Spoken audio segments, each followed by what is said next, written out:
how does COBRA work? Most people think they understand COBRA. Most insurance agents think they understand COBRA, and most people don't, hence you are watching this video. COBRA means you have a continuation of your employer group health plan after you cease working there for whatever reason. So let's say you got fired. You got fired, your HR director will give you your COBRA rights and allow you to continue on your employer group health plan for up to 18 months. So you're like, okay, that's easy. It's the exact same health plan that you were on, same deductible, same coinsurance. If you've already met your deductible for the year, that is going to be a factor in that camp of maybe taking COBRA. But when you're on COBRA, it can only last up to 18 months is the standard that I typically talk about when I'm training on COBRA, but that's not true. There's always exceptions. If I just got fired and I'm getting divorced, my husband can get 36 months of COBRA. Or if we're legally separated. Now, he has to notify the HR director within 60 days of divorce so they get that extension, and his COBRA could be 36 months. Let's say my husband becomes disabled, gets on Social Security disability. This is really weird because not only can he get an extension of COBRA up to 29 months, right? Not 36, 29 months. But I, as the employee, I can also get an extension of COBRA up to 29 months. Now, normally, when you transition from your employer's health plan to COBRA, which is the same health plan, you're just paying for it differently. If your employer has 50 or more employees, by law, your employer had to pay at least 50% of the cost of your health plan. So you're like, yeah, it's good. I like my plan because you were only paying 50% of it. Now that you're on COBRA, you have to pay 100% of it. So in years past, when you compared COBRA to going to the Affordable Care Act, Obamacare, you'd be like, woo, forget COBRA. Obamacare is cheaper. Now the Obamacare has gone up so much. For most people, when you do that comparison, COBRA just got a lot more attractive. So you might want to use COBRA as a bridge to get to Medicare at 65. Depending on how many months, you can only bridge this with COBRA for 18 months, again, unless divorce, disability. A lot of people are confused. They're going to Medicare. I quit work. I'm going to Medicare. I'm turning 65. They assume since they're not taking COBRA that their spouse and their kids aren't eligible for COBRA, which is incorrect. So I might be going to COBRA at 65 if my husband's 5 years younger. He wants to elect COBRA. He can take it for 18 months. And my kids can take it for 18 months. How about my daughter who is turning 26? Well, that's when you have to get off your parents' health insurance at 26. But her turning 26 is the life-changing event that triggers her COBRA. So she could stay on COBRA for 18 months. Again, you're going to take a 26-year-old, the ACA prices, and you're going to say ACA is probably cheaper. But sometimes even when ACA is cheaper, people stay on COBRA because they're already going through some treatment.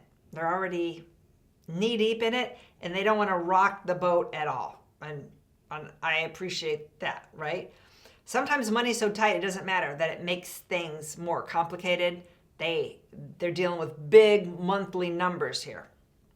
So key thing to take away is if I'm getting ready to go to Medicare, they still have their COBRA rights, my family. They're not off COBRA just because I went to Medicare.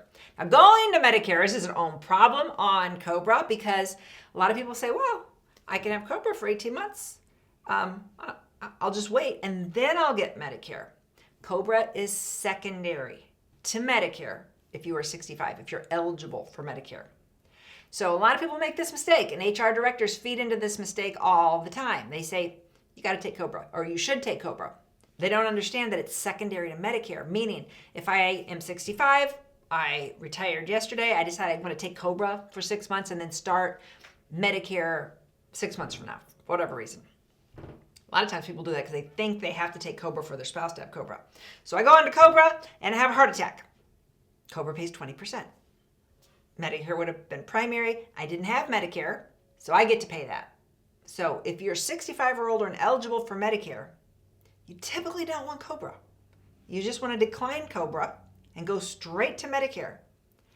Because if you do take COBRA, you also need to enroll in Medicare Part A and B.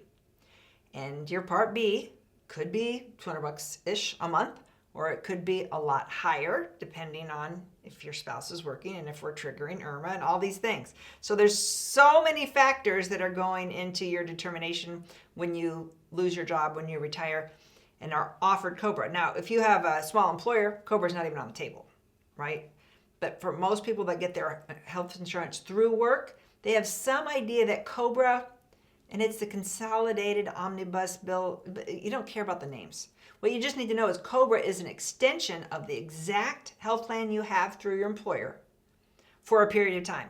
Either 18 months, which is standard, 29 months in the case of disability, or 36 months in the case of separation, death, or divorce. And I don't really talk about death. But 18, 29, or 36 months.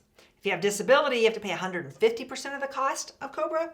And the other instances, you'd pay 100% of the cost. So what the actual cost of your health care is, with no help from your employer in paying for your costs. And again, you're going to be looking at Affordable Care Act prices in comparison and Medicare prices in comparison, and when you're eligible for Medicare. And there's a lot that we will help you when you book an appointment with us at themedicarefamily.com. We're licensed in all 50 states. We're going to need a lot of details to be able to give you some specific recommendations. This year I did have one person that was currently undergoing extensive cancer treatment, that when we did all the math, she'd already met her deductible for the year. It made sense for her to stay on COBRA for a while and have Medicare. Typically it doesn't. But there's even instances where you'll stack coverages. You'll keep your COBRA, you'll go Medicare A and B, and you'll put your supplement on it. And it gets a little messy, but it's typically only for people that are having very extensive and expensive treatments. Just because you have cancer doesn't mean you need to do all this crazy stuff. Everybody's treatment plan is very different, and hers was very extreme, which is where, like I said, it was the one person that I've had all year that I said, you know what? This makes sense for you. Nobody's retirement looks the same.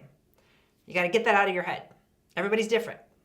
I put a lot of information out there to help you, to put things out there for you to think about.